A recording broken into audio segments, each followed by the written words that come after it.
Bueno, primero que todo, mil gracias, doctora Dehesa, doctora Castro, al comité organizador, mil gracias por la oportunidad y el gran honor de venir a hablar con ustedes. Yo siempre tengo cualquier oportunidad para venir a México, me encanta venir y siempre me voy sabiendo y aprendiendo mucho más de lo que creo que aporto al curso. Pero vamos a ver si hoy podemos hablar sobre lo que se puede hacer con la hepatitis C hoy en día. Luego empecemos, primero que todo, discutiendo las metas que tengo para la discusión hoy.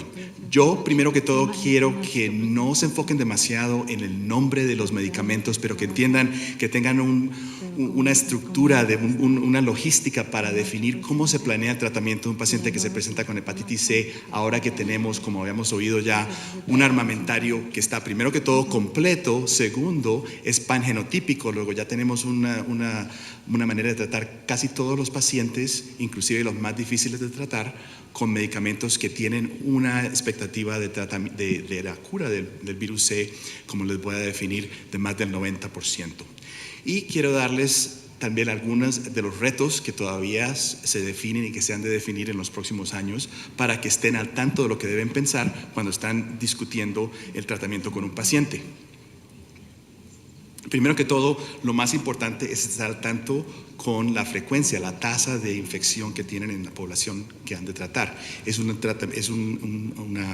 infección que tiene bastante importancia porque es bastante silenciosa y lleva a la cirrosis en gran mayoría de esos pacientes que no están al tanto de los riesgos por los cuales pueden ser infectados y que puede llegar a la necesidad de hacer un trasplante hepático.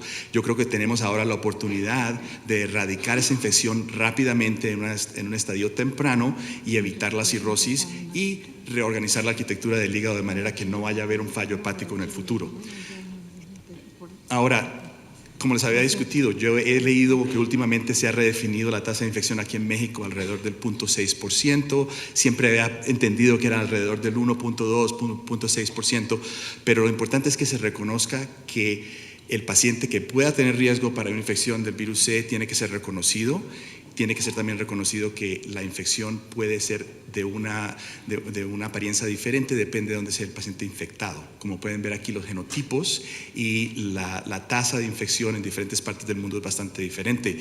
Luego, tratamientos médicos, por ejemplo, en la India o en la China, pueden llevar a contraer una infección con virus C fácilmente, y es importante tener en tanto que eso es uno de los problemas que podemos encontrar en nuestros pacientes. Pero lo más importante, el mensaje más importante que se han de llevar a casa hoy en día es que no solamente tenemos fármacos muy importantes, pero que tenemos el deber de reconocer, de diagnosticar el virus C, porque como pueden ver aquí, el cambio en la cura efectiva de pacientes no es tan grande a menos de que se ensanche el número de pacientes que se ha de tratar. O sea que si empezamos a diagnosticar y a determinar que el paciente ha de ser tratado, el impacto de estos fármacos de los que vamos a hablar va a ser mucho más alto. ¿Por qué estamos hablando de esto? Porque en el virus C, una respuesta viral sostenida es igual a una cura efectiva. Es importante que se reconozca que el virus no persiste, que no tiene ninguna reserva intracelular, no hay ningún intermediario de DNA, y generalmente los medicamentos de los que estamos hablando hoy en día tienen tasas de cura de más del 95% de los pacientes que se han de tratar. Luego, mientras podamos impactar la replicación del virus, es posible curar al paciente, y eso es muy importante que se reconozca porque mucha gente pensaba que una infección viral nunca se podía curar. Desafortunadamente hay ciertas barreras que existen, y una de ellas es que estos fármacos pueden inducir o pueden facilitar la reproducción de cepas que son resistentes al tratamiento debido a la manera en que el virus se replica. Tiene una replicación bastante rápida y tiene una polimerasa de RNA que tiene una fidelidad baja, lo que quiere decir que está generando cambios genéticos que lo pueden llevar a hacer difícil tratar esa cepa que tiene el paciente. Y desafortunadamente, cuando ponemos la presión de los fármacos, entonces podemos llevar a la selección de virus que no puede ser tratado con estos modelos. Luego es muy importante reconocer la posibilidad de que exista una resistencia en la población de virus que tiene cualquier paciente que se ha de tratar. Como hemos reconocido y como se ha publicado ya, antes de la introducción de estos agentes nuevos ya existían los cambios genéticos necesarios para inducir una resistencia en estos pacientes. Luego es importante reconocer que estos cambios genéticos preexisten inclusive antes de que se introdujeran estos fármacos. Pero lo que es bastante importante reconocer es que inclusive con el paciente que tiene más riesgo, el paciente que ya tiene cirrosis, que una respuesta viral a largo plazo es extremadamente importante y que aquellos pacientes que responden efectivamente tienen una supervivencia comparable a la de la población general y que aquellos que no responden desafortunadamente van a tener los estragos de la cirrosis o carcinomas hepatocelulares, la necesidad de trasplante y la supervivencia va a ser más baja, lo que es bastante importante. Aquí pueden ver lo que pasó en una población italiana. Como pueden ver, los pacientes que no fueron tratados en la parte baja de la mano izquierda y todos los pacientes que no respondieron al tratamiento tienen una morbilidad y mortalidad mucho más alta que la tasa de la población general. En cambio, aquellos pacientes con cirrosis que han sido tratados efectivamente sobreviven a largo plazo. Es muy importante reconocer que inclusive el paciente con cirrosis debe ser tratado efectivamente. Pero ha habido mucha plática y mucha polémica sobre la posibilidad de que el tratamiento del virus C pueda causar una inducción a un carcinoma hepatocelular que parece ser más agresivo o que puede causar una recurrencia de un cáncer que ha sido tratado anteriormente. Luego es bastante importante recalcar que hay una controversia que no ha sido vista universalmente. Los franceses han aportado ya bastante a esa discusión. Nuestros colegas en Barcelona y en Italia han demostrado lo opuesto, que ellos están muy convencidos de que la introducción de estos fármacos puede inducir un carcinoma hepatocelular de novo o puede inducir una recurrencia en el paciente ya tratado. Pero afortunadamente ya se ha publicado información de grupos grandes de pacientes, proveniente del VA en los Estados Unidos. Desafortunadamente la gran mayoría, todos estos son adultos varones y la mayoría con genotipo 1, pero como pueden ver aquí, los pacientes que son efectivamente tratados sobreviven a más largo plazo con menos carcinoma hepatocelular que aquellos que responden al tratamiento, aunque es importante recordar que la posibilidad de un cáncer en estos pacientes no es cero, sino es bajo, pero hay que mantener en conciencia que el paciente con cirrosis todavía mantiene un riesgo, así sea más bajo, después de que responde al tratamiento con el virus C. Y como pueden ver aquí, en estos pacientes, los pacientes con cirrosis, los pacientes hispanos en los Estados Unidos parece que tienen más riesgo de desarrollar un carcinoma hepatocelular en ese sentido. Estos son los pacientes que desarrollaron carcinomas hepatocelulares de casi 20,000 pacientes, 139 con cirrosis y 44 sin cirrosis. Y como pueden ver aquí, los pacientes que no tenían cirrosis, el riesgo más alto era una fibrosis alta.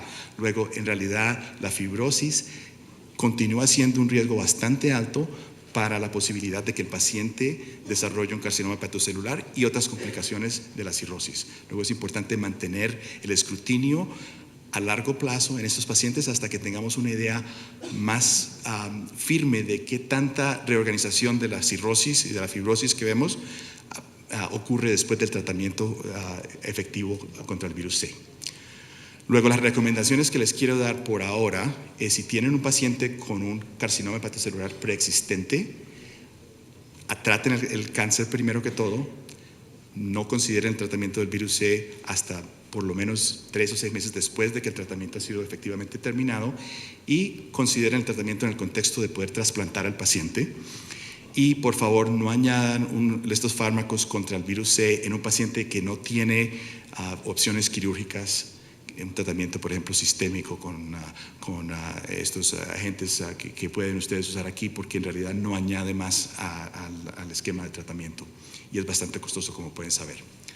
Luego, ahora vamos a discutir el esquema que les quiero dejar para cómo hacemos el tratamiento en esta nueva era de los fármacos tan efectivos. Primero que todo, les voy a decir que las recomendaciones que les voy a dar no son únicas, sino que he escogido las que creo que son óptimas. Y creo que una de ellas todavía no son opciones que pueden usar aquí en México, pero que las van a tener muy pronto. Luego, es posible, lo más importante es que reconozcan que esta no es la única manera de tratar sus pacientes, pero les puede dar también unas opciones para ver cómo se puede buscar un tratamiento opcional diferente a los que les he dado aquí. Las asociaciones de infectólogos y de hígado en los Estados Unidos hacen la recomendación de que el tratamiento global es lo más importante, con la excepción de pacientes que tienen una expectativa de vida no relacionada a los problemas hepáticos debido al virus C de menos de 6 meses, porque la calidad de vida y la supervivencia de estos pacientes puede incrementarse de facto con estos tratamientos. Desafortunadamente, entre más avanzado sea la infección, es importante que se contacte a un experto en tratamiento, porque el paciente que tiene cirrosis se puede decompensar en tratamiento y es importante tener la posibilidad de trasplantarlo en ese caso. Lo básico que hacemos ahora, todavía tenemos que reconocer que tenemos que saber cuál es el genotipo del paciente. Esto seguramente será una cosa que podremos cambiar en el futuro, pero esos esquemas todavía no están definidos. Tenemos que saber los títulos virales y hay que estar seguros del estadio del paciente, luego hacer un escrutinio de la fibrosis que se puede hacer ya sea con un fibroscan, con una resonancia o con exámenes serológicos, y hay que reconocer el curso del paciente anteriormente. También es muy importante. Pacientes tratados anteriormente con fallos del tratamiento, sobre todo con estos nuevos fármacos, es muy importante considerar que se tiene que escrutinar la posibilidad de que tengan resistencia a estos tratamientos. Y la manera en que vemos estos, como pueden ver aquí, este es un esquema que se publicó ya en Gastroenterología, que da punto de ver la población en un paciente individual. Como pueden ver, hay bastantes grupos de virus que son muy parecidos, y la gran mayoría de los pacientes que tienen resistencia se pueden detectar usando un límite bajo de 15% de la detección de las cepas que puedan ser resistentes. Más bajo que ese lugar, estas cepas no tienen una importancia clínica, pues los fármacos son bastante potentes y las eliminan, por cierto. Los análisis se pueden hacer generalmente recomendados para pacientes con genotipo 1, específicamente 1A, particularmente si han de ser tratados con el Vasbir y Grazoprevir, y pacientes que tienen la sustitución Y93H, que son genotipo 3, en las que hay posibilidad de que la resistencia sea bastante alta, pero lo más importante es que se reconozca que se hace la posibilidad, que se haga el examen, y ustedes después pueden verificar que en realidad el tratamiento que han de recetar va a ser lo más indicado. Esto se puede ver en mapas así como estos, donde se puede ver el número de veces que la resistencia se puede predecir en pacientes que se han de tratar con estos fármacos, ya sea para genotipo 1A, 1B, y también existen estos mapas para pacientes con genotipo 3. Es muy importante que se reconozca que muchos pacientes con virus C pueden también coexistir infecciones con virus C, y que en el proceso de curar el virus C se puede reactivar el virus B, y se ha reconocido ya que han habido casos en que ha habido trasplantes hepáticos a razón de esto. Luego es importante reconocerlo, y si el paciente tiene replicación del virus B, se siguen las recomendaciones de tratamiento del virus B por separado de las del C, y es importante estar seguro de que esos pacientes sean cotratados al mismo tiempo para que no vaya a haber una recaída que pueda ser bastante grave. Es extremadamente importante que el virus de inmunosupresión humana sea definido si existe, porque el paciente se puede tratar muy bien, pero hay que tener en cuenta que si está en tratamiento, es importante que no vaya a haber ninguna interacción con los medicamentos que se están usando para tratar el virus B, el virus HIV. Y no se les olvide que así se cura el paciente. Si el paciente tiene cirrosis antes de empezar el tratamiento, hay que actuar y mantener el escrutinio común y corriente para cualquier paciente con cirrosis para evitar un carcinoma hepatocelular después. Esto es para recordarles que han habido casos de trasplantes en pacientes que han reactivado el virus B durante tratamientos con virus C, y muchas veces los médicos que estaban haciendo el tratamiento no reconocían que existía esa infección también. Ahora les voy a dar 2 herramientas que son muy importantes. La primera, este website que se mantiene día a día, se mantiene muy al tanto, les puede dar exactamente todas las definiciones de los tratamientos óptimos que se pueden usar para tratar a sus pacientes con virus C. Yo soy uno de los coordinadores de este grupo y me parece que es extremadamente importante porque es un documento que está al tanto, minuto por minuto, de todo lo que está pasando y ha cambiado la manera en que la gente ha de tratar a los pacientes. Luego, hay más de 6 millones de personas viendo este sitio al año. Luego es importante reconocer que tiene mucho valor para tratar pacientes. Luego, si no han empezado a tratar a sus pacientes con virus C, este es el lugar donde han de aprender cómo hacerlo. Otra herramienta que es muy importante, que la pueden usar también en sus teléfonos, es una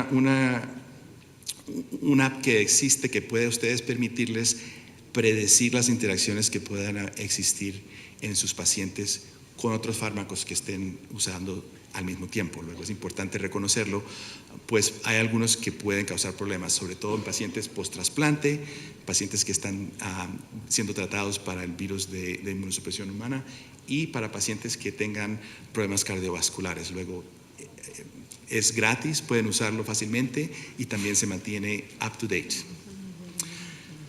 Bueno, ahora vamos a hablar de los fármacos específicamente. Como pueden ver aquí, me voy a limitar a los que ven en rojo. Vienen de 3 grupos de agentes. Como pueden ver, tienen un modo de actividad en diferentes partes del ciclo viral del virus. Y como les había comentado, hay más fármacos de los que les voy a comentar y ustedes los pueden encontrar en los websites que ya les había mostrado. Les voy a hacer las recomendaciones óptimas desde el punto de vista mío. Hablemos sobre el genotipo 1, que es muy común en México. Hoy en día el Lepib, que desafortunadamente se va a llamar Mavyret y todavía no lo tienen aquí en México, pero yo creo que en menos de unos meses lo tendrán.